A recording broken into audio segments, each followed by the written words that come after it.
Welcome to our weekly Kingdom Calls podcast. Everything Jay in the county we discuss on this podcast. And of course, we're right into the club season now with the Kerry Petroleum Club Championships. They started in earnest last weekend with the county players, all those winning All Ireland winning Kerry players out there were in action. And we have the senior club, of course, the intermediate club, and the junior premier club. We'll be concentrating on those.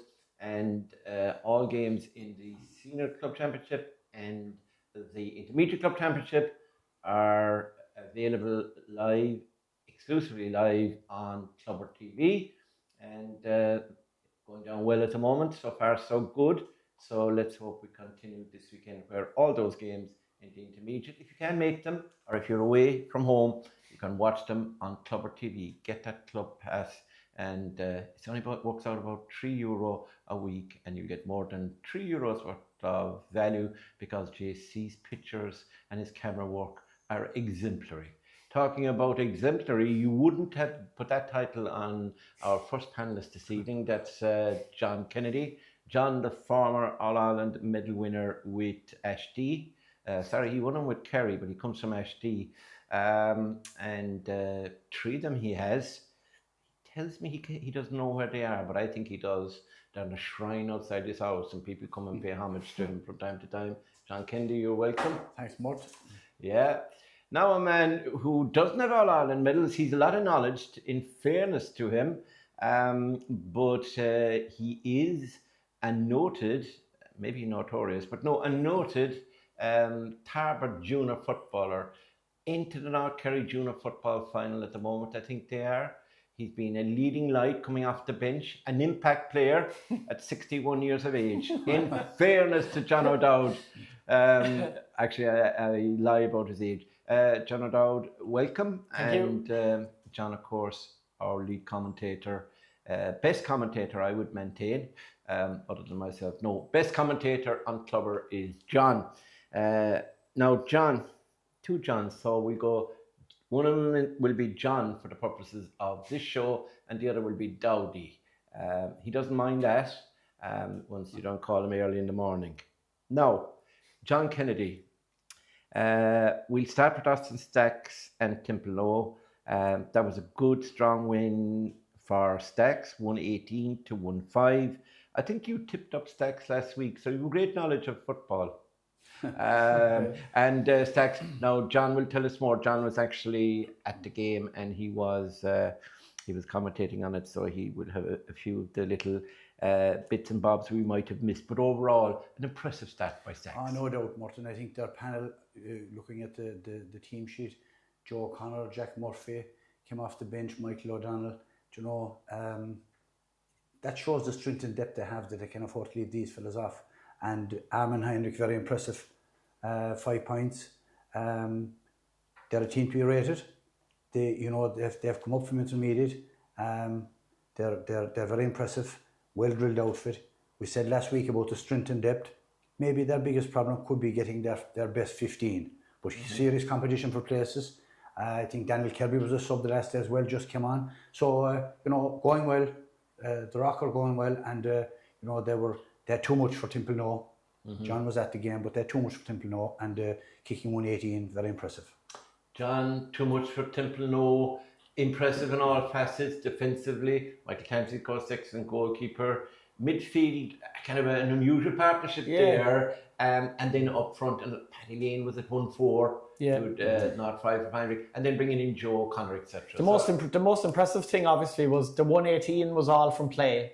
They had no frees in the game. Now, in fairness, there was no scored frees in the game at all. Who was refereeing the game? Templenose 1-5 was Brendan from Griffin. Yeah, he doesn't blow for frees. Templenose 1-5 was all from play as well.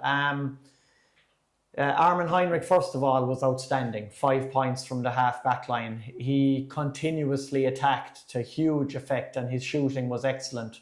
I think it's fascinating to see, in a lot of the games at the weekend, even the fringe players on the Kerry panel, the lads from we'll say the number 16 all the way down to number 35 or whatever, a lot of them are really pushing already to get involved. It's just so healthy at the moment, the competition for places all over the county, and lads are buzzing and they want to go out there and impress. Paddy Lane played in a very different role on Saturday. He played as a playmaker. He didn't play in the inside forward line at all. Almost, it was like in a Paddy Clifford role, you know, where he'd come out to the half forward line and do a lot of the kicking to the inside line. And he still got forward to score 1-4.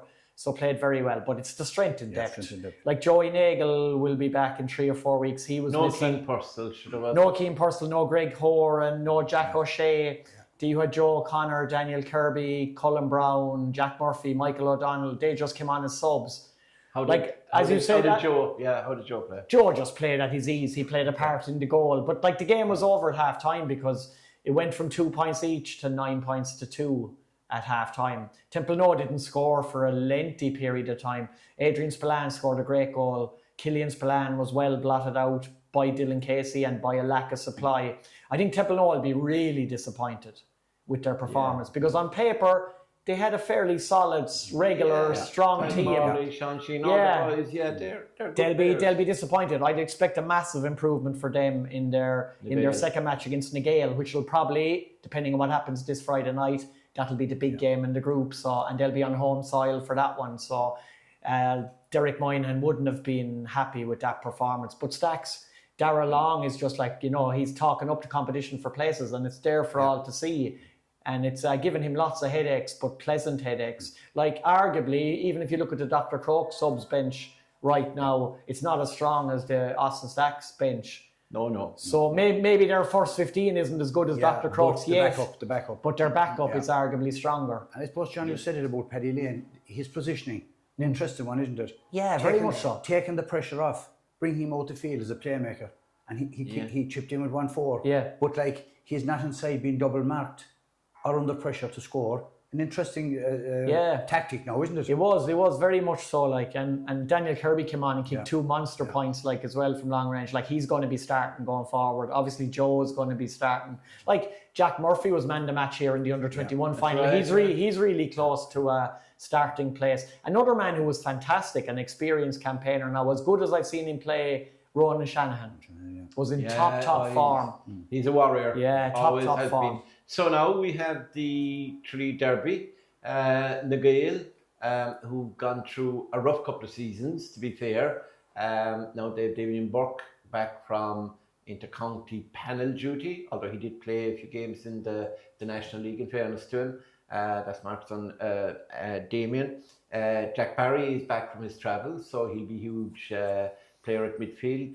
And we have Diarmuid O'Connor, who is supposed to play, from what I can gather. Whether he will or not is another matter. He probably won't play at midfield. He'll probably play somewhere in the forward line because the one thing the Gael don't have is forwards. And Stefan is back. Stefan Acumbar. I mean, what a player. You have the Barrys. And then throw in Oisin Mansell. They played Nemo last Saturday and he didn't play for obvious reasons, but he was around the place and he's a big, strong man, fit now. Jamesy played, Niall O'Mahony, all these Jack Sheehan and Tomás O'Hanifin at midfield. Tomás will probably be midfield with Jack Barry, and that's why Stefan might be in centre back. They have 7 defenders to pick 6 from, and they have Conor Behan in goals, who really stripped them. So it's a local derby. While I would fancy Stacks, Nagale will put it up to my field. Yeah, local derby, you know, it takes on a life of its own. But we said here last week about the Stacks, and at this early stage, having seen around, you'd imagine, looking at it, Crokes, Stacks and Kenmare would be the 3 favourites. The winner will come from one of those. But you haven't seen Nagale yet. They could be world beaters. No, I can't, beaters. Exactly. But what you have said there, fellas coming back, there's a huge difference in fellas being in there and playing and at the pace instead of coming back. Yeah, of course, the personnel they have and the lads you mentioned, they'll be on any team in the county. Yes. But are they up to how the injuries? Yeah. They haven't played together as a team yet. But certainly they will definitely put it up to Stacks, but you'd imagine Stacks will win it. And you imagine the Gael will be thinking as well, although they wouldn't admit it when they had playing the Stacks, they will be thinking to themselves, the game down Temple is the game we've got to concentrate on really. Yeah. So if there's any risk with Diarmid, probably won't be played until the Temple game. But I think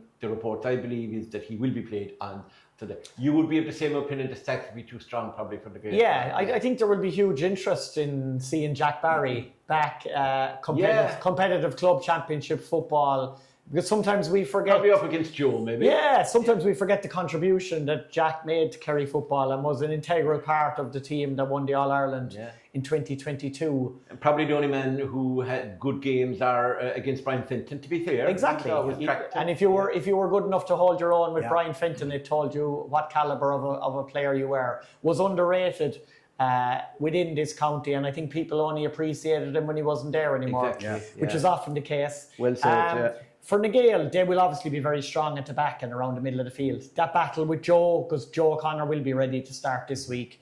That'll be fascinating. If it's Jack will probably be given a job maybe to hold Joe, try and stop him from running. But I think you're right about Diarmid's positioning. I think with the lack of real scoring trust that Gael have up front, it might be a good idea to play Diarmid centre forward or full forward and just get him on the ball because he's well able to kick points like so. And that would give Austin Stacks something to think about if Diarmid is playing so. But overall, Stacks, even though Gael will give it everything, they are at home. There would be a massive crowd there, I'd say, Friday evening. Just 7 o'clock, the Rose Festival all beginning around the town. And, are you going to the Rose Ball? You wasn't invited. All right. And no, it costs €100 or 200. And you'd have to give the nod to Stacks to win the game, though. Yeah, we will give the nod to Stacks. I think all three was in that regard. Now, Group 2.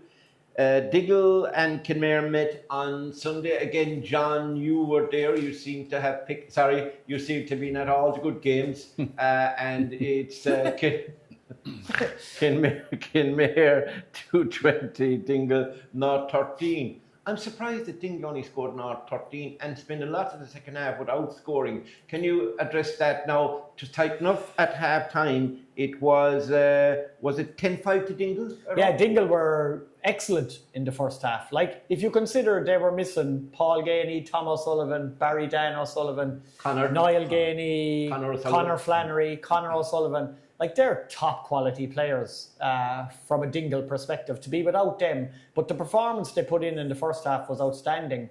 And there's definitely, there were words in the ear of the Kenmare Shamrocks players at half time. They were not happy. Donny Buckley wasn't happy, I'd say. With the way they were playing. From a Dingle perspective, the old Warriors, Billy O'Connor and Darragh O'Sullivan, were fantastic in the first half. Yeah, around the middle of the field. They dominated the breaking ball. Conor Ganey kicked 6 points, was really, really dangerous.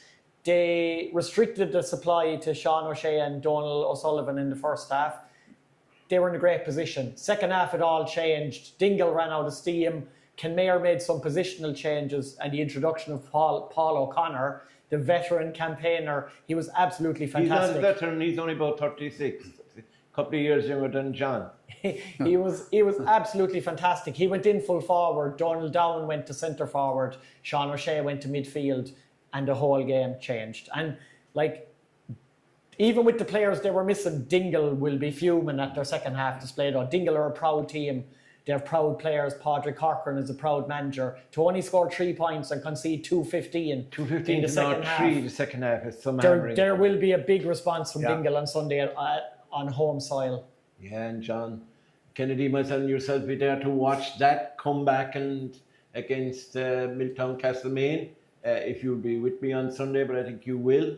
It's preordained at this stage. Kenmare, the last couple of years they've gone close on so many occasions.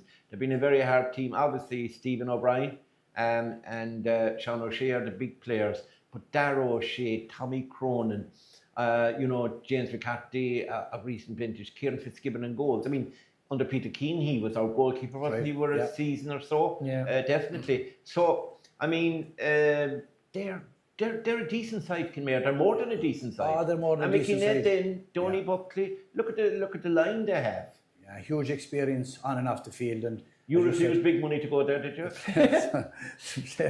the players they've been around a bit. They have experience. We were involved in the game last year in Dingle, one of the best games of the year, and they came out of the wrong side of it. A superb display by the Gainies in particular and Barry Dan in extra time, which was a cracking game. And they will need silverware. Kenmare, I think they've been knocking on the door for quite some time. Yeah. Donald O'Sullivan is a huge asset. Yeah. You know, whether he's inside or comes out to the 40, like John said, Paul O'Connor coming on, huge experience, top class forward in the county for many years now, and going into the forward, made his presence felt. It'll take him a while to get used to it. It'll take him a while, and Donald was more of a provider the last day than a scorer. Yeah. He was involved in the 2 goals. Yes. Johnny Shea will do what Johnny does. Stephen O'Brien will be back, and the defence, a great structure, and one of the best keepers in the county around in Kieran Fitzgibbon. Yeah. They're a formidable outfit, and as I said, you put them in the top 3. Yeah, and a big mention for Tom Murnan. Yeah. We saw him last year. He was already making fierce progress last season. He was electric now the last day. 1-3 from play. Yeah. Played really, really well. He's a very dangerous player. And Jack Tangney, who was on the Kerry under-20 panel this year, came off the bench, kicked 2 brilliant long-range points off his left foot. He's a big asset as well. They're very solid now all over the pitch. Kevin O'Sullivan was missing, as well as Stephen O'Brien. They had a good bench. Tommy O'Sullivan, their regular fullback, was missing. Yeah. David Choo-Choo's gone away. Stephen O'Brien will be back this week. He played in the Boston final on Sunday night. I think Donegal lost to Galway in the final, but Kenmare are definite candidates. And Kieran Moriarty deserves a lot of credit, with Mickey Ned and with the whole management team. They're building and building, but I think the addition of Donald Down could be very, very significant. I think as well for Kenmare, James McCarthy got the winning goal in the intermediate hurling final, and also Tommy Cronin was man of the match in that.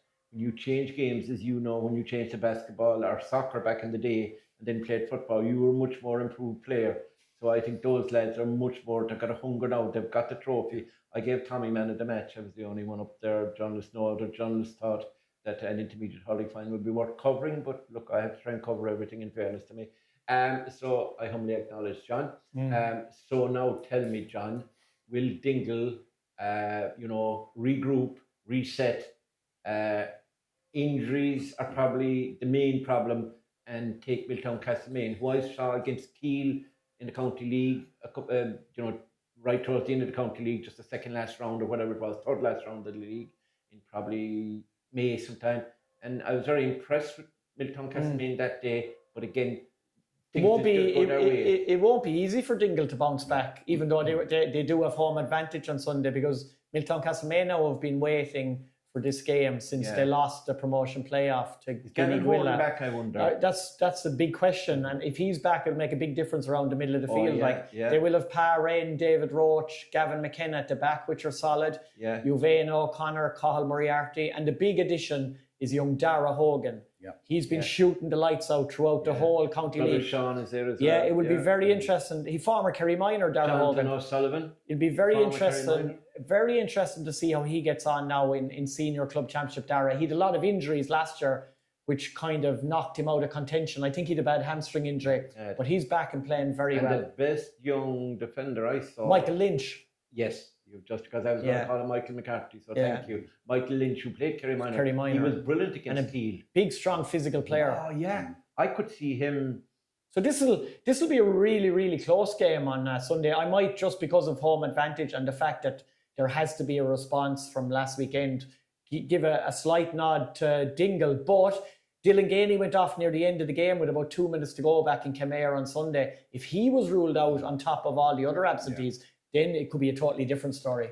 It could indeed. John, would you go for Dingle as well? Yeah. Remember, you're going back down now, and the team's language is going to depend on what you say next. Like we said here last week, the format of the championship, injuries are going to play a crucial role in it. Yeah. Dingle are, John named out the guys that are injured there, but Paul Gainey, Tom Sullivan, these guys, they're critical for Dingle. Barry Dan, huge players. They lost the county final, the senior football championship final last year to a team from Killarney. Their name escapes me. But anyway, they lost to them, right?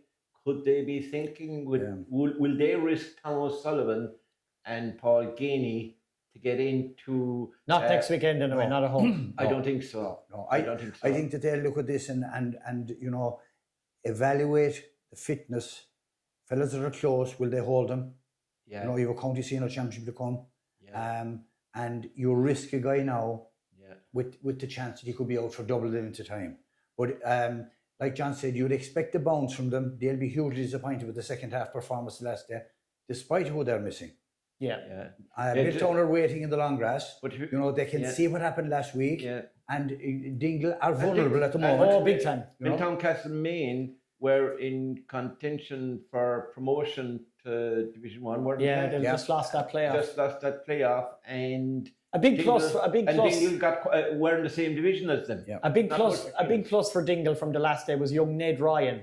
Keep an eye on this player. Fella. Yeah, played well at wing forward, kicked the score, caught some ball. Yeah. He's a good prospect. He's only about 19, I'd say. That's now, all. 20 Yeah, very max. good prospect. He's a young guy, so we'll keep an eye on him. We'll say John O'Dowd told us to keep an eye on him. Are you going for Dingle? Home advantage, I think it could, and you expect a bounce. Yeah, well, on the basis that I will require a cup of tea or coffee having come from Galler's, particularly if the rain that we're having out here, if it rains like this on Sunday, and there's a deluge in Galler's, we need some refreshments.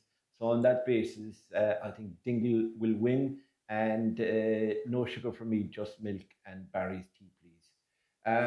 So that's the, we still have one game to look at, and it really is, you wouldn't be given too much credence to Crokes, would you? Have they a chance in the championship this year? They beat Spa, but for a long time, Spa were quite close to them, and they pushed them all the way. My point is, it wasn't vintage Crokes.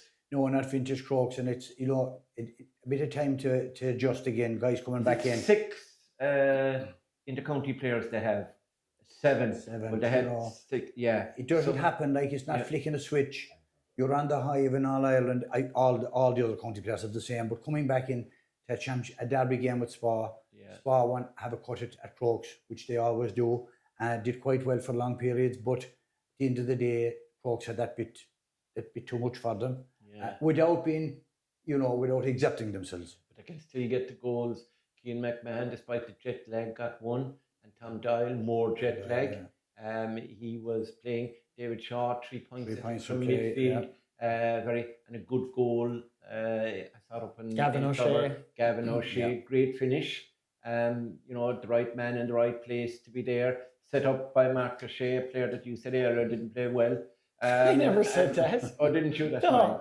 That's fine. No. But Dr. Crokes were very rusty and sloppy in the first half, which, as John says, is to be expected to a degree with all the players coming back into the squad who hadn't been playing throughout the county league. So it was never going to be just slot in and everything works straight away. But I'd say they got plenty of words from management at half-time, because they played a lot better against the wind, which is often a trait of Dr. Crokes. They played better against the breeze in the second half than they had with the breeze in the first half. Spa will be very disappointed. They should have been ahead at half-time. To go in 1 point down for Spa didn't reflect the first half at all. Dara Moynihan got 47 or so minutes under the belt, scored 2 lovely points, put himself about to great effect. He'll be delighted with that. Dan O'Donoghue was the best player in the field in the first half. He's a fabulous without a player. shadow of a doubt. Yeah, he's a and fabulous I was very impressed with the midfielder, Niall McCarthy. Did very well for the whole game for Spa. Evan Cronin, very dangerous in the forward line as well. Ran at Crokes, caused he's probably their problems, best forward and most consistent. Caused problems for them. Was the brother, the cousin playing at centre back? Shane. No, Shane's in New York. Shane's with Kerry, New York at the moment. There's a few Kerry lads He will be back, over there at the moment playing with Kerry, New York. I was talking to Killian Langan from Tarbert just the other night and asking him what new players were there for this year. Tom Hoare is there from Cairns O'Reilly. So is Conor Hayes. They're in the middle of championship at the moment. So they won't be. Killian said they're 3 big additions to Kerry, New York anyway, who of course are the defending champions over there. Is Dan Donoghue one of the guys that probably not on the extended panel? Yeah. that could be looked at. Probably the most unluckiest player that we've seen in Kerry football in a long time. If you go back to 2022, when he started in the National League, he played brilliant the first 3 or 4 starts. He looked like he was going to nail down a cornerback position and picked up a bad injury and was out for a long, long time. Graham O'Sullivan came into his spot and the rest is history. Yeah. Good player, in fairness, Paul. Would probably be fighting out with Rathmore for maybe the runners-up spot. But if there's any team who could take the Crokes down at this stage when they're vulnerable early doors, could it be Rathmore? They're playing on Sunday in Lewis Road at an ungodly time, sometime after first mass. I think it's 12:15, is it? 45. 12:45, close. I'll be at mass and then I'll make it. I'm going to Dingle with you. Do you think that Rathmore team could rattle? They could. They're always capable of it. Murt. They have a number of injuries, I reckon. They have. I think there's 5 or 6 of the lads injured. Mark Ryan, Brendan O'Keefe, I think, to name 2. Brendan is huge. Yeah, huge. And you look at Crokes, if I'm right, they lost the first game last year of the club to Dingle. Yeah, and got better. And got back. I think Crokes will improve from last week. And they'll be at home. They'll be at home. Road. That bit of rustiness, that bit of, togetherness, while they're a serious club and they're a club that are very clannish. When you have 7 or 8 players outside, coming back in, takes a bit to integrate. It does. And I think we'll see a better Crokes at the weekend. Rathmore again, repeating again, the injuries could be crucial. I think they will put it up to Crokes, but I expect Crokes to shade it again. Yeah, you, Paul Murphy, of course, and Shane Ryan coming back, and interestingly enough, just like Sean Coffey playing up front for Beaufort last weekend, you have Shane Ryan, who definitely will be playing up front for Rathmore. He'll have an interesting duel. He might even be marked by, could be Gavin White, could it? It could be Gavin White. Gavin White was very good on Friday night. Some of the drive and runs he makes are just frightening with the pace and the power. And quicker. Yeah, and the strength. I think a player for Crokes who deserves a good bit of credit for last Friday night was an unheralded player. Came on as a sub after an early injury to Mikey Lynch. Killian Fitzgerald. All right. Did really, really well. Fitted in seamlessly and just did his job. Brother, I'm not sure. Fion's brother. Did really well. That Neil O'Shea is a nice player as well. Dogged with injury. He'd be John O'Shea's son. He'd be a cousin of the Pat O'Shea's, I think. Looking forward to seeing the likes of Kieran Collins now for Rathmore on Sunday. It's always a good test when you go up against, he could have someone like Evan Looney marking him at wing forward now over the weekend. So good player now, played for the Kerry under-20s this year. So be interesting to see how he gets on. Rathmore will put it up to them big time, but you'd still expect Dr. Crokes to win. They'll probably be better than they were last week. I think so. I agree. I think Crokes here as a panelist, to differ with the other panelists and not to nod your head the whole time. And you're like one of those puppets. You see the thing, all you're doing is head going up and down. I'm not happy with that. But who do you think will win? I think Crokes will win. Yeah, I think the same. I'm going to nod my head as well. So we both, the 3 of us, think that Stacks will beat Nagail, that Dingle will beat Miltown Castlemaine, and that Crokes will beat Rathmore. Now, if anybody's out there thinking of having a bet, forget that. One of those are not going to come up. I don't know which one. The Miltown-Dingle game is one that could go either way. Yeah. To be fair now. Yes. Because we haven't seen Miltown in championship yet. Yeah. And Dingle with the injuries, but I think the other 2 they're more straightforward. More straightforward. The rain is bucketing down as we record this. Let's hope it's gone by the weekend. Because I don't want to get, it's like monsoon stuff out there. You might be able to hear it in the background. Now that's our look at the Kerry Petroleum Senior Club Championship. And next then we'll be taking a look at the Kerry Petroleum Intermediate Club Championship. So